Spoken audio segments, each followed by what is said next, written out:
नमस्कार। मैं Mahendra Rajput, director of Rajput steno classes. आज मैं आप सभी के लिए स्टेनो से संबंधित थ्योरी के क्वेश्चन लेकर आया हूं। देखो, तो आज अपन लोग स्टेनो से संबंधित स्टेनो थ्योरी के क्वेश्चन हल करते हैं। आशु लिपि एक प्रकार की है। क्या है आशु लिपि?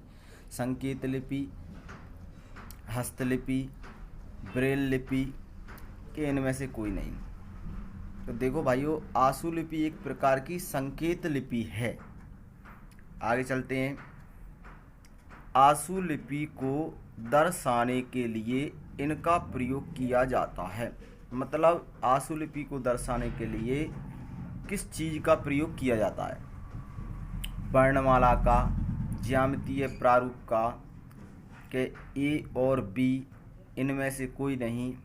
तो देखो भाइयों, ज्यामितीय प्रारूप का प्रयोग किया जाता है। आगे है ऑफिसर ऑफ फर्स्ट ग्रेड बनने के लिए शब्द गति कितनी होना चाहिए? देखो मित्रों, आशु लिपि की जो स्पीड रहती है उसकी गति के बारे में पूछा गया है कि ऑफिसर ऑफ फर्स्ट ग्रेड बनने के लिए स्टेनो में कितनी स्पीड होना चाहिए मेंस में। तो 80 से 100 शब्द प्रति मिनट, या 100 से 120 शब्द प्रति मिनट, या 120 से 140 शब्द प्रति मिनट, या 140 से 160 शब्द प्रति मिनट। तो देखो दोस्तों, इसमें 80 से 100 शब्द प्रति मिनट की गति होना कंपलसरी है। आशु लिपि के रोजगार क्षेत्र हैं। मतलब आशु लिपि के जो रोजगार क्षेत्र हैं, मतलब वैकेंसी किस किस विभाग में आती है आशु लिपि से? कार्यालय, न्यायालय, संसद और विधानमंडल, उपरोक्त सभी। मतलब इन सभी कार्यों में स्टेनो की मांग की गई है। उपरोक्त सभी। देखो, कार्यालय में भी इसका स्टेनो का काम होता है, न्यायालय में भी स्टेनो का काम होता है, संसद में भी इसका काम होता है। जो संसद का स्टेनोग्राफर होता है मंत्रालय में, तो उसका भी काम रहता है। आशु लिपि में पहली पुस्तक कब लिखी गई थी? मतलब जो आशु लिपि सबसे पहले स्टार्ट की गई थी तो कब लिखी गई थी? 1887 में, 1588 में, 1589 में, 1559 में। तो देखो भाइयों, आशु लिपि की जो पहली पुस्तक है वो लिखी गई थी 1588 में। आगे का क्वेश्चन है 6 नंबर का।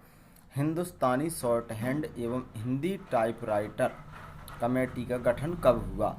तो देखो भाई, हिंदी टाइपराइटर कमेटी का गठन 1948 में हुआ। आगे चलते हैं। पिटमैन सिद्धांत की शुरुआत कब हुई? मतलब जो पिटमैन था उसके द्वारा स्टेनो का जो सिद्धांत लागू किया गया था उसकी शुरुआत 1837 में हुई। स्लोपन डुप्लोयन की शुरुआत के लिए हुई थी। मतलब किसके लिए हुई थी? फ्रेंच के लिए हुई थी, फ्रेंच।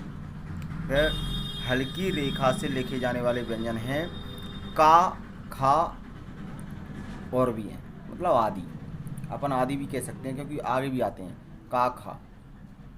इसमें जो ऑप्शन दिया गया है सा कौमा दा, गा कौमा घा, का कौमा खा, या कौमा रा। मतलब का खा है इसका, जिसे अपन लाइट पेंसिल के द्वारा बनाते हैं, लाइट रेखा के द्वारा बनाए जाते हैं।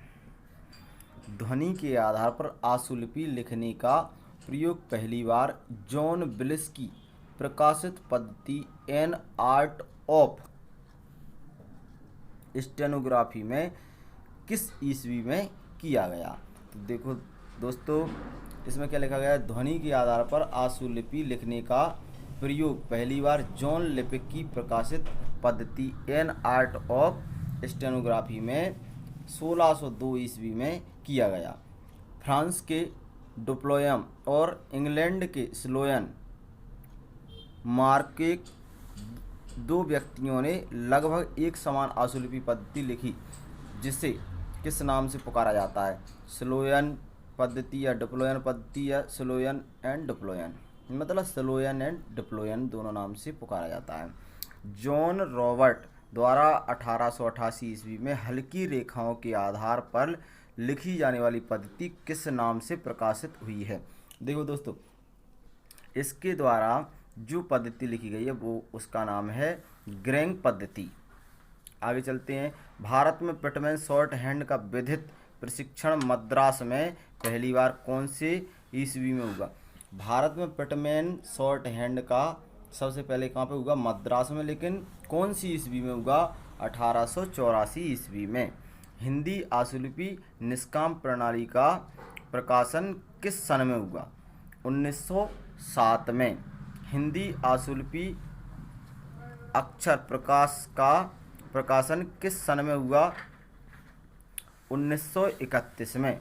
लखनऊ के क्रिश्चियन स्कूल ऑफ कॉमर्स में पढ़ाई जाने वाली पद्धति किस नाम से प्रचलित है, सिंह प्रणाली। देखो आशुलिपि में जैसे आशुलिपि है, इसका नाम आशुलिपि है, ऐसे सिंह प्रणाली भी है ये, ठीक है। तो इसका प्रचलन कहाँ पे चलता है, मतलब लखनऊ में सिखाई जाती है, ठीक है। इलाहाबाद के श्री ऋषि लाल अग्रवाल ने संकेत लिपि नामक पुस्तक लिखी। जो संकेत लिपि नामक पुस्तक है जिससे अपन स्टेनो सीखते हैं, उसका जो लेखक है कौन है, ऋषिलाल अग्रवाल। वो रहने वाले कहाँ के हैं, संकेत लिपि पुस्तक लिखी कहाँ के हैं, इलाहाबाद के। इसमें दो क्वेश्चन बन सकते हैं। ऋषिलाल अग्रवाल के द्वारा लिखी गई पुस्तक किस नाम से जानी जाती है, तो ऋषिलाल प्रकाशन के नाम से जानी जाती है। तो आगे का इसका क्वेश्चन है, अग्रवाल पद्धति, सिंह प्रणाली, ऋषि प्रणाली एवं निष्काम प्रणाली, तो इसे किस नाम से जाना जाता है, ऋषि प्रणाली के नाम से जानी जाती है। और जो ऋषि प्रणाली के लेखक हैं उनका नाम क्या है, ऋषिलाल अग्रवाल है।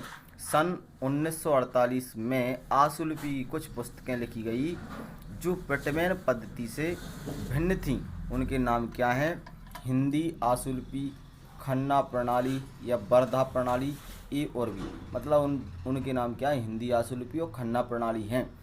आशुलेखकों की मेज की ऊंचाई सामान्यतः कितनी होनी चाहिए, मतलब जो स्टेनो लिखने की अपन टेबल पे बैठ के स्टेनो लिखते हैं तो उसकी ऊंचाई कितनी होना चाहिए, लगभग 70 से 75 सेंटीमीटर के बीच होना चाहिए। मतलब वैसे माना गया 75% सेंटीमीटर ऊंची होना चाहिए। आशुलेखकों की कुर्सी की ऊंचाई कितनी होना चाहिए, मतलब जब 75 सेंटीमीटर ऊंची टेबल है उनकी, तो बैठने की कुर्सी कितनी सेंटीमीटर की, 45 सेंटीमीटर 45 सेंटीमीटर की ऊंचाई होनी कंपलसरी है।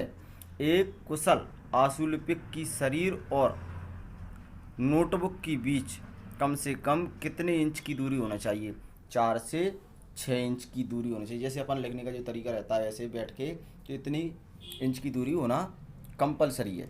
एक शॉर्ट हैंड नोटबुक जिसकी 2 लाइनों के बीच की दूरी कम से कम होनी चाहिए 3/8 इंच। फिर इसके बाद अगला क्वेश्चन है, आशुलिपि में व्यंजन रेखाओं की लंबाई होनी चाहिए 3 सही 4 सेंटीमीटर, 3/4 सेंटीमीटर। ठीक है दोस्तों, तो आगे पढ़ेंगे कल